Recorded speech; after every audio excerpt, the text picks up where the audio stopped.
Nous commençons aujourd'hui le chapitre 5. Chapitre 5 qui est la troisième partie du thème 2. Le thème 2, c'est la France dans l'Europe des nationalités, politique et société de 1848 à 1871. Nous avions vu dans un premier chapitre que l'entrée dans l'âge démocratique avait été difficile en France, avec la Deuxième République et le Second Empire. Dans un deuxième temps, nous avions vu l'industrialisation et l'accélération des transformations économiques et sociales en France, et on avait parlé de la question sociale, de l'exode rural, de la généralisation de l'essor du salariat, et on avait travaillé aussi sur Haussmann et la transformation de Paris. Donc là, on aborde un nouveau chapitre qui s'appelle La France et la construction de nouveaux États par la guerre et la diplomatie. Donc nous allons commencer l'introduction. L'introduction, je vous ai mis les points essentiels dans le plan. Comme d'habitude, il s'agit de définir les termes du sujet et en même temps en travaillant sur l'intitulé de la question et d'aboutir à une problématisation. Nous allons entrer dans cette introduction en parlant de la guerre de Crimée. La guerre de Crimée est un des épisodes de la désintégration de l'Empire ottoman, que vous avez pu étudier dans le documentaire sur la fin de l'Empire ottoman sous la pression du principe des nationalités. Vous avez vu que l'Empire ottoman finalement est très fragilisé par le mouvement des nationalités. La Grèce d'abord, le mouvement national grec, puis dans la péninsule balkanique par les agitations, les mouvements nationalistes chrétiens. Affaibli, cet empire ottoman est convoité par trois régimes, trois territoires, trois impérialismes, l'Empire russe, l'Empire autrichien et aussi le Royaume-Uni. Finalement, la rivalité entre l'Empire russe, le Royaume-Uni, l'Autriche avec l'intervention de la France, cette rivalité entre les puissances européennes va freiner la désintégration. L'Empire russe veut prendre possession de la Crimée en profitant de l'affaiblissement de l'Empire ottoman. Le but est de contrôler ensuite les détroits qui donnent accès à la mer Méditerranée. Cependant, l'Angleterre et la France vont empêcher ce projet d'aboutir et la guerre de Crimée va se terminer avec le traité de Paris en 1856. La guerre de Crimée, choisie par le manuel, a pour objectif de montrer que la France intervient dans la politique internationale de l'Europe avec deux moyens, la guerre, mais aussi la diplomatie. Et là, c'est maintenant que vous allez pouvoir noter que depuis 1848, avec le printemps des peuples en Europe, la France va soutenir le mouvement des nationalités, en particulier celui de l'Italie et de l'Allemagne. Elle soutient une réorganisation géopolitique de l'Europe selon le principe des nations. Ce soutien est à géométrie variable. Alors, on va définir le principe des nations, enfin le redéfinir. La nation est une communauté dont les membres, les individus finalement, la population, la communauté est une communauté dont les membres se sentent unis par un territoire, une langue, une identité historique et culturelle, donc une histoire, une culture, et ils ont une volonté politique commune. Je répète, et vous pouvez faire pause pour noter, prendre le temps de noter, une nation est une communauté dont les membres se sentent unis par un territoire, une histoire, une langue, une culture et ils ont une volonté politique commune. On pourrait dire qu'une nation est une communauté qui a le sentiment d'avoir une identité commune fondée sur un passé commun et un avenir commun.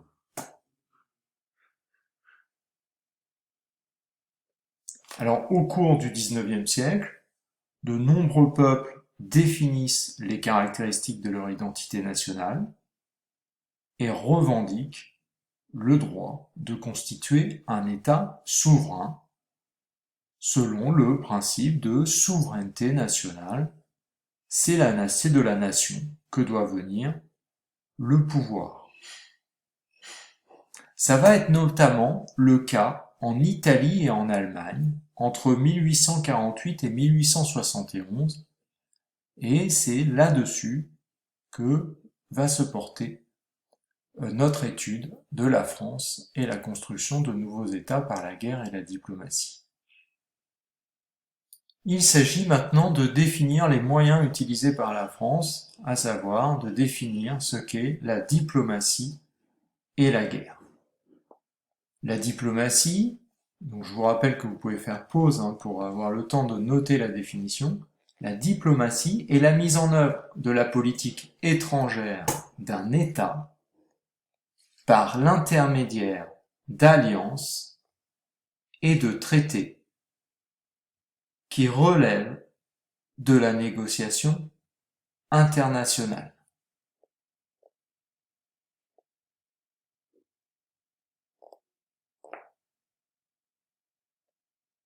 La France a été affaiblie par l'échec du Premier Empire et au moment du Congrès de Vienne, et après 1848, après 1851, pour retrouver son rôle dans le concert des nations, Napoléon III adopte une politique étrangère active et rencontre régulièrement les dirigeants européens.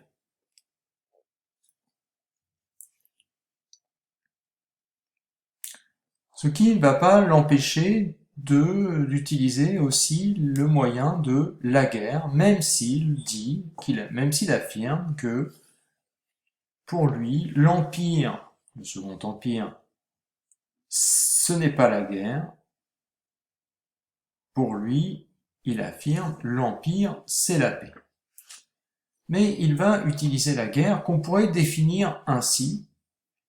C'est une situation conflictuelle qui se manifeste généralement sous la forme d'un conflit armé en vue de défendre ou d'étendre un territoire, un droit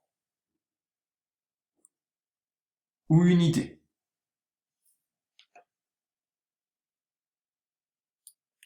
Comme la France intervient dans la construction de nouveaux États,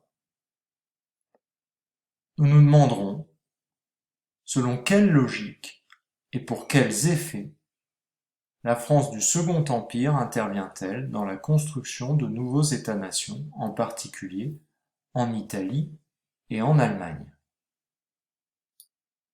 Et nous commencerons par voir, dans un grand 1, la France et l'unité italienne de 1848 à 1871. Et je vous demanderai de compléter ce plan en utilisant la vidéo qui est dans votre manuel. Voici cette vidéo et où elle se trouve dans Ouverture du chapitre. Elle est très bien faite et je vais vous donner quelques informations complémentaires pour vous guider dans cette prise de notes. Avec cette vidéo, vous allez pouvoir compléter le petit 1, l'Italie est un territoire morcelé et le printemps des peuples échoue à l'unifier. Alors plutôt que faire un long paragraphe pour décrire le morcellement de l'Italie, je pense que vous devriez faire un copier-coller, une capture d'écran d'une carte de l'Italie et de la lire finalement. Peut-être de faire la liste à côté des différents États qui constituent l'Italie. Mais finalement, ce qu'il faut apprendre, c'est la carte ou alors la liste des territoires et se faire confiance pour reformuler une description le moment venu. Donc vous décrivez aussi grâce à la vidéo l'échec du printemps des peuples très rapidement et ensuite vous allez expliquer que le Piémont devient le moteur de l'unité, que les nationalistes fondent leur espoir d'unité sur le royaume de Piémont-Sardaigne, d'accord, ici, j'ai mis le Piémont seulement, mais c'est un raccourci, et que le royaume de Piémont-Sardaigne relève ce projet territorial de manière progressive et d'abord en misant sur une intégration économique. Vous verrez, c'est une question de voie de chemin de fer. Dans un petit c, vous allez compléter le Napoléon III, finir par soutenir il risorgimento. Alors là, quand vous serez arrivé au petit 3, vous pourrez prendre en note ce que je vais dire maintenant, et vous devez faire pause en attendant d'y être arrivé. Cavour s'apprête à faire la guerre contre l'Autriche pour faire l'unité italienne. Il a soutenu le Royaume-Uni, la Grande-Bretagne et la France pendant la guerre de Crimée. Et il rencontre en 1858 Napoléon III pour obtenir son appui dans la guerre à venir. Napoléon III a été très hésitant face à cette dynamique. En effet, Napoléon III tient compte de l'opposition des catholiques qui veulent préserver les États du pape qui seraient menacés dans le cas d'une unification de l'Italie. Il hésite aussi à entrer en guerre contre l'Autriche. Néanmoins, il va donner son soutien à Cavour. Ayant été très affaibli dans la première moitié du XIXe siècle, la France parie, avec le Second Empire parie, sur le principe des nationalités pour reprendre de la place, une place importante en Europe, pour nouer des alliances diplomatiques et militaires. Le soutien au mouvement des nationalités pose Napoléon III en défenseur de l'autodétermination des peuples. Il soutient donc le risorgimento italien. C'est un mot qui signifie résurgence. Il désigne un mouvement politique et social qui se donne pour objectif la renaissance d'une Italie libre et indépendante. Je vous laisse compléter la suite avec la vidéo et vous allez pouvoir écouter ce que je vais dire juste après pour le petit b du 3.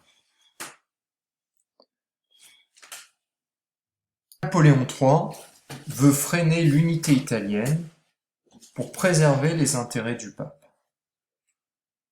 Le royaume de Piémont-Sardaigne va accepter une négociation et accepter de préserver les intérêts du pape et va accepter aussi une concession majeure, la cession par le traité de Turin en 1860 de la France et de la Savoie.